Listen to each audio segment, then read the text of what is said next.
Hi friends, it's Joanne MacInnis from Aberdeen Home Care. And today we're talking about in the self-care process, we have spirit, mind, and body that we're taking care of, the three components of ourselves.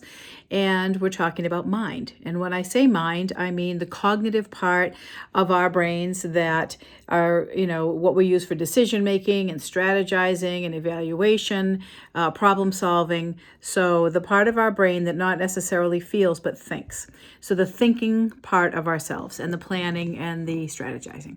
So we're getting bombarded with information, and we have been for a month, about the coronavirus and where its trajectory is, where we are in the phases of it, how we are going to treat it, the ICUs that are becoming full, and the remote hospitals that are popping up every place. So there's information all over the place about what our community, our cities, our towns, and our state and our country's response is to this this common enemy.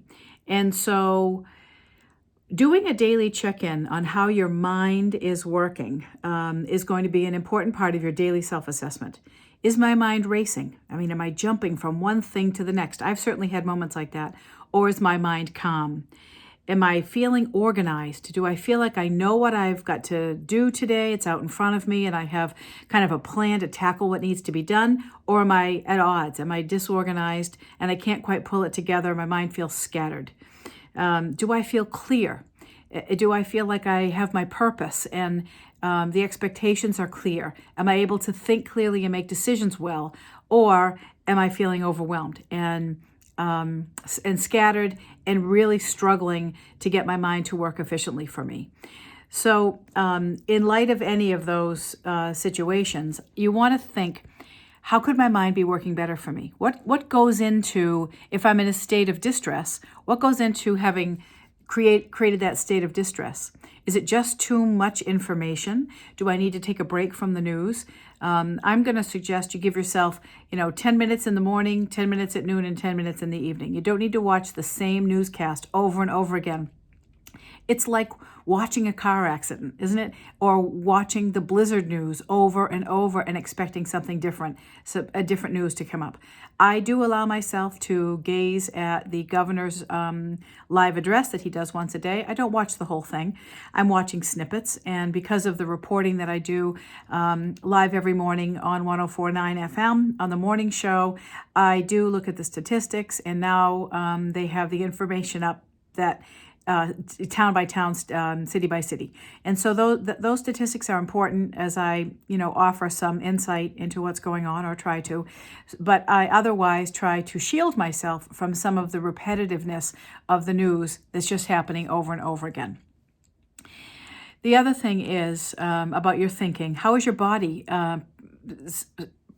contributing to the wellness or lack thereof of your thinking pattern and process? Are you sleeping? Are you getting exercise? Are you getting some fresh air? What are you eating? This is the time when we feel like we're in a blizzard and we just want to eat carbohydrates. That's the comfort food. We're not in a blizzard. We're not in a sprint. We're in a marathon. And so we need to be aware of our hydration and our nutrition and be supporting ourselves for the long haul. You will feel very different after a nice meal of fresh veggies and protein than you will, let's say, mac and cheese. So just encouraging you to be thinking in a proactive way about how you can support your body, which definitely supports your mind. We are what we eat, not just in terms of food, but in terms of all that we take in. The chemicals that are flourishing around our brains, our stress response to fight, flight, or freeze are definitely there. I find myself having all three responses maybe in one day, and I don't think that's unusual. I have a very productive moment in time, and then I feel paralyzed at some times, and then I feel as though, hopefully for a short period of time every day, I just can't sustain this very much longer. I think trying to sustain this pace of, being separated, we're not isolated, we're separated, but it's important for us not to get to that place where we feel isolated.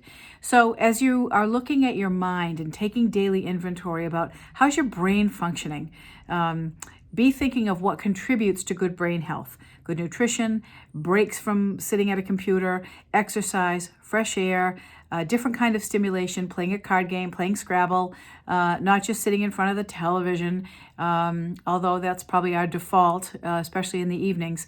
But, serve up a wide menu to your brain, and you'll see that it will perform better for you. So spirit, mind, and body, those are our concerns.